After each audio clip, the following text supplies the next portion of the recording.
Don't forget to subscribe to my channel, and while you're at it, click the bell to be notified of future videos.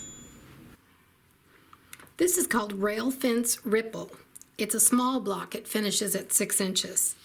Here's what the block looks like. I didn't do a diagram because we're going to do strip piecing with this, and all the pieces are the same size. Here's what 4 blocks look like, block to block. And this is a 4x4 grid, so we have 4 units across and 4 units down, and each one is a rail fence unit. Don't have any cutting diagrams for this one because we're going to strip piece. So for 1 block you need 2 light strips at 1 1/4 inches by 18 inches and 2 dark strips at 1 1/4 inches by 18 inches. From 1 light and 1 dark fat quarter, you can get up to 8 blocks because this is a fat quarter friendly pattern. Over here, this block is part of a quilt designed by Becky Cogan for Needle Love, and this block is part of the free quilt pattern download available from All People Quilt. And if you click or scan this code, you'll be taken to the website that you can download the pattern. The quilt finishes at 54 inches by 72 inches and is fat quarter friendly, and which is good because I have a lot of fat quarters to use up. I will be making this quilt. Maybe I'll make it a little bit larger, and probably after the first of the year I'll show it to you when I'm finished with it.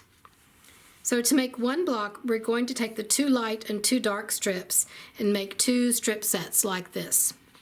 Then we're going to cut the strip sets into 8. So each strip set will cut into 8 segments that are 2 inches and put them together, put 4 of these together in a block. Here are the fabrics I've chosen for this one. And I've got my 2 light and 2 dark strips. They're 18 inches by 1 1/4 inches. And we're just going to put these right sides together and stitch along the long side on both of them and press the seams. I press these seams open. If you have your AccuQuilt, if you have the 1 1/4 inch strip cutter, it's perfect for this. And if you have fat quarters or whatever you have, just lay them on there and cut lots of strips. I have my 2 strips sewn and pressed, and I'm doing more blocks so I can show you what they look like with 4 blocks.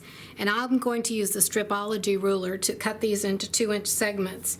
So what I've done here, I know I can clear 16.5 inches on this mat.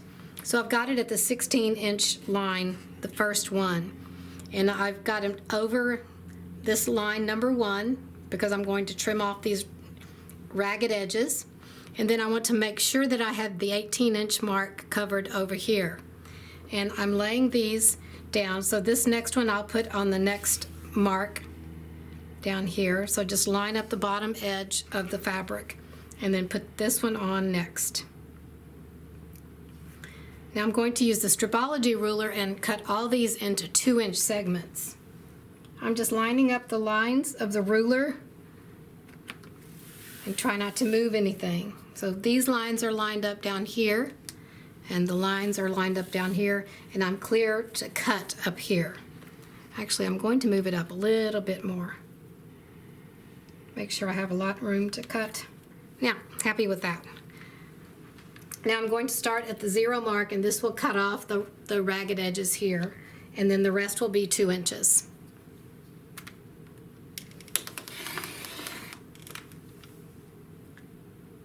Oh, brother. And I have it upside down, so I'm going to have to... I put the ruler upside down, so I'll have to look up here and follow my line down here and hope I get it right, because I'm not going to move it now.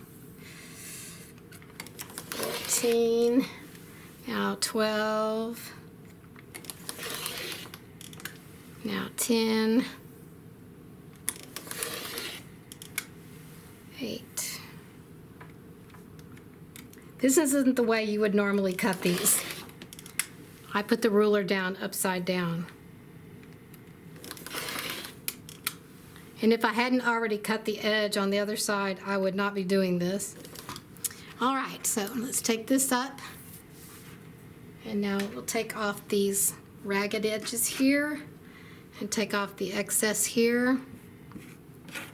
And then we have all of our 2-inch pieces.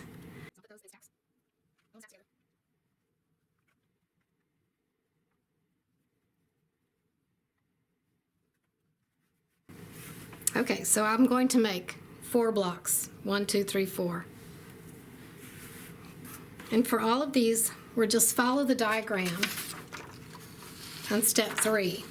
And we'll put one like this, and like that, and this, and that. And you'll sew 4 of these like this. So these 2 together and these 2, press the seams and then sew these 2 together. So now make 4 of those for each of the fabrics.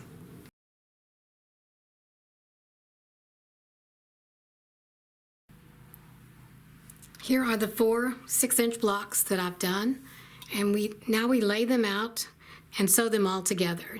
You can sew them in blocks like this, or you can just simply sew them in rows if you're doing the whole quilt.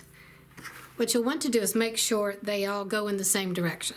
So one of these has to be up at the top, and let's go this way because I want them all to go up and to the right. So this is going down to the left. We'll put this way, and then if you put these together, they continue. So we'll see this one needs to be turned so they continue. This one's right. So now I'll stitch these 2 together and these 2, press the seams, and then sew the 2 rows together. I found it was easier to press these seams to one side, and it's a little bit harder to actually try to press them open. So if you're having trouble pressing them open, then try pressing to one side. See how you like that.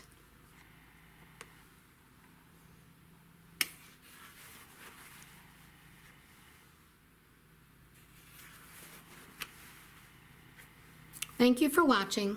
Don't forget to subscribe to my channel, and while you're at it, click the bell to be notified of future videos.